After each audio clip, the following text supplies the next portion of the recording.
Form outpost पेनगुंडा या ठिकाणी आज आयोजित या जनजागरण मेळाव्यामध्ये मंचावर उपस्थित गडचिरोली जिल्ह्याचे नूतन जिल्हाधिकारी अभिशांत पंडा, पोलीस अधीक्षक श्री निलोत्पल, आपले IG Shri Dilip Bhujbal, commandant CRPF Jasvir Singh, अपर पोलीस अधीक्षक doctor Shrenik Lodha, assistant commander Shri Syed Abbas, Shri Chaitanya Kadam आणि या ठिकाणी मोठ्या संख्येने उपस्थित असलेल्या माझ्या सर्व माता भगिनी आणि माझ्या भावांनो, सर्वप्रथम मी देव मार्कडा आणि भगवान पेरसा पेन यांच्या चरणी कोटी कोटी प्रणाम करतो आणि भगवान बिरसा मुंडा आणि थोर स्वातंत्र्य सेनानी बाबूरावजी शेडमाके यांना देखील नमन करतो। आज आपल्या कॅलेंडर प्रमाणे वर्षाचा पहिला दिवस आहे, 1 जानेवारी आहे।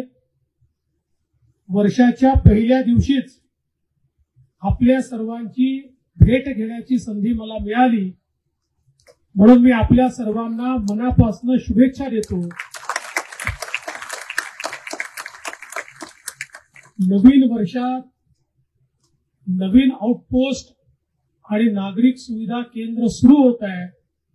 मला विश्वास आहे पेनगुंडा आणि आजूबाजूचा जो सगळा परिसर आहे या परिसराकरता एक अतिशय महत्वाची सुरुवात असेल आणि विकास आपल्यापर्यंत पोहोचवण्याकरता हे केंद्र एक अत्यंत महत्वाचं केंद्र ठरेल, हा मला विश्वास आहे। खरं म्हणजे गडचिरोलीपासून जवळजवळ 200 किलोमीटर दूर अशा सगळ्या सुदूर भागाचा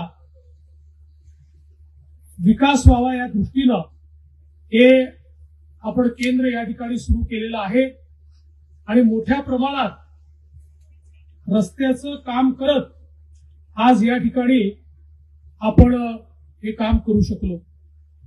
सगळ्यात महत्वाचं आहे की माओवाद्यांनी जे स्मारक तयार केलं होतं, जे स्मारक भारतीय संविधानाचा विरोध करण्याकरता तयार करण्यात आलेलं स्मारक होतं, आज ते स्मारक उद्ध्वस्त झालं आहे आणि त्याऐवजी आता ही भूमी भगवान बिरसा मुंडांची आणि बाबूराव शेडमाकेची भूमी म्हणून या ठिकाणी ओळखली जाईल। ही आपल्या सर्वांकरता अत्यंत क्रांतिकारी अशा प्रकारचा हा विषय आहे। आपल्याला कल्पना आहे की वर्षानुवर्ष माओवादामुळे आपल्या भागाचा विकास होऊ शकला नाही, कारण माओवाद्यांनी भारतरत्न डॉक्टर बाबासाहेब आंबेडकरांनी तयार केलेलं संविधान ते आम्हाला मान्य नाही, आम्ही त्या संविधानाने चालणार नाही, अशा प्रकारचा या ठिकाणी विचार मांडला आणि त्यातून लोकांना विकासापासून वंचित ठेवलं। पण आपल्या सर्वांचं मी अभिनंदन करतो, विशेषतः ज्या 12 गावांनी ग्रामसभेचा ठराव घेऊन सांगितलं आम्हाला संविधान पाहिजे, आम्हाला विकास पाहिजे, आम्हाला हिंसा नको, आम्हाला या ठिकाणी आमच्या मुलांकरता एक चांगलं जीवन पाहिजे आणि म्हणून माओवादाला नकारत त्या ठिकाणी त्यांच्याकरता राशन पाणी बंद केलं आणि एलईडी जे त्या ठिकाणी त्यांनी लावले होते तेही पोलीस ठाण्यामध्ये जमा केले। हे जे धैर्य आपण दाखवलं, ही जी दृढता आपण त्याबद्दल आपल्या सर्वांना मी सलाम करतो, आपल्या सर्वांना मी नमस्कार करतो आणि आपण अतिशय उत्तम निर्णय घेत आपल्या पुढच्या पिढ्यांच्या विकासाचा मार्ग मोकळा केलाय। आपल्याला कल्पना आहे महाराष्ट्रामध्ये आमच्या सरकारने एक निर्णय घेतला की अनेक वर्षापर्यंत गडचिरोली जिल्ह्याला राज्यातला शेवटचा जिल्हा बनायचा, शेवटचा जिल्हा। आम्ही सांगितलं नाही, हा राज्यातला शेवटचा जिल्हा नाही, राज्याची सुरुवात गडचिरोलीपासून होते हा राज्याचा पहिला जिल्हा आहे आणि म्हणून हे प्रवेशद्वार चांगल्या प्रकारे आपल्याला त्या ठिकाणी योग्य प्रकारे करावं लागेल. आता इथे येण्यापूर्वी मी अहेरी ते गर्देवाडा या एसटी बसचं उद्घाटन करून आलो. त्या भागामध्ये रस्ता आणि पूल करून आपण एसटी बस सुरू केली आणि छत्तीसगड पर्यंत आता आपली एसटीची बस त्या ठिकाणी जाणार आहे. 75 वर्ष आता आपल्या संविधानाला झाले, 78 वर्ष स्वातंत्र्याला झाले, पण या भागामध्ये कधीही मुख्यमंत्रीही आला नव्हता आणि कधीही बसची सुरुवात झाली नव्हती. ती सुरुवात आज आपण केलेली आहे आणि तुम्ही चिंता करू नका. आपल्याला इकडे जो 21 किलोमीटरचा 22 किलोमीटरचा रस्ता तयार करायचा, कुठपर्यंत जाणार आहे तो कवंडेपर्यंत जो रस्ता जाणार आहे तोही रस्ता पुढच्या 1-1.5 वर्षामध्ये आम्ही तयार करू, जेणेकरून तुम्हालाही थेट या ठिकाणी मोठ्या प्रमाणात कनेक्टिव्हिटी निश्चितपणे मिळेल. जवळजवळ आपण गेल्या 2 वर्षामध्ये वांगेतुरी असेल किंवा गर्देवाडा असेल या ठिकाणी पोलीस आउटपोस्ट तयार केल्यानंतर मोठ्या प्रमाणात पोलीस दादा लोरा खिडकीच्या माध्यमातून पोलीस प्रशासन आणि राज्य प्रशासनाच्या माध्यमातून जिल्हा प्रशासनाच्या माध्यमातून विकासाच्या योजना या लोकांपर्यंत पोहोचू लागल्या. आज आपण पाहू शकतो की जांभिया गर्देवाडा वांगेतुरी मेंढरी आणि पुढे छत्तीसगड पर्यंत रस्त्यांची कामं ही आपण त्या ठिकाणी सुरू केली आणि आता बस सेवा देखील मोठ्या प्रमाणात सुरू झाली आहे. हे करत असताना पुलांची कामं असतील किंवा मोबाईलचे टावर असतील हे देखील आपण या ठिकाणी करतो.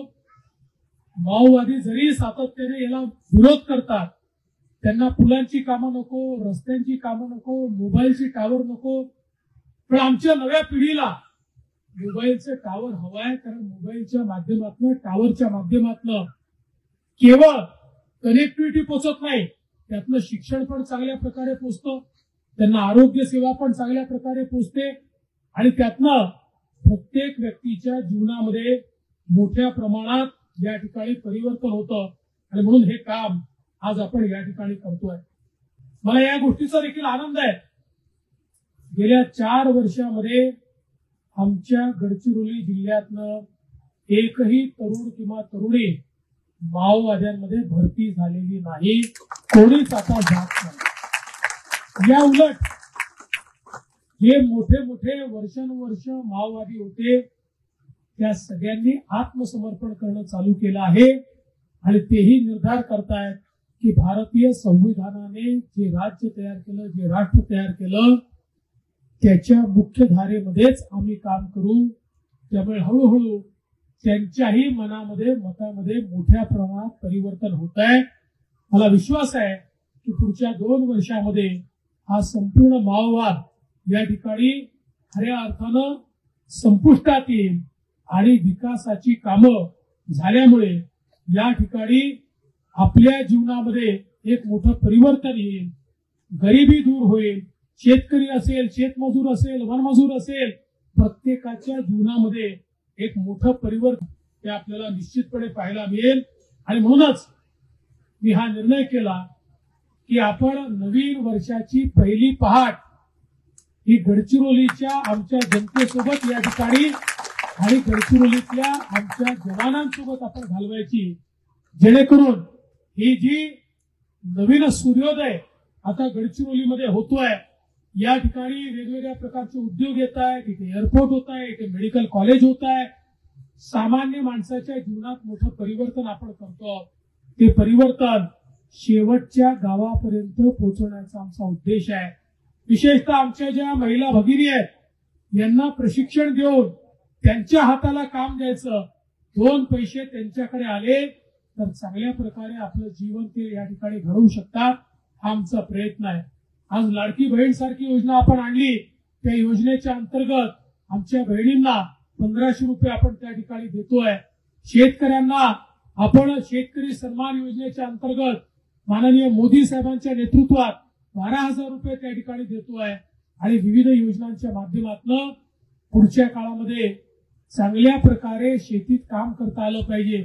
आता सगळ्या शेतकऱ्यांना डिझेलचा पंप नाही तर सोलारचा पंप देण्याचा आपण निर्णय केलेला आहे, ज्या माध्यमातून आमचे जे आदिवासी शेतकरी असतील यांना तर एक नवा पैसा लागणार नाही, 1.5-2 लाख रुपयाचा पंप त्यांना मोफत देण्याचं काम आम्ही त्या ठिकाणी करणार आहोत।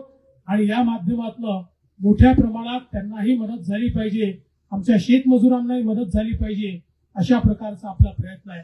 आणि म्हणून आज या निमित्ताने मी आपल्याला एवढीच विनंती करतो की आता शिक्षण आरोग्य सगळं आपल्यापर्यंत पोहोचत आहे, आपली नवीन पिढी ही विकासाकडे गेली पाहिजे, त्यांच्या जीवनामध्ये परिवर्तन झालं पाहिजे, या दृष्टीने आपला हा सगळा प्रयत्न आहे।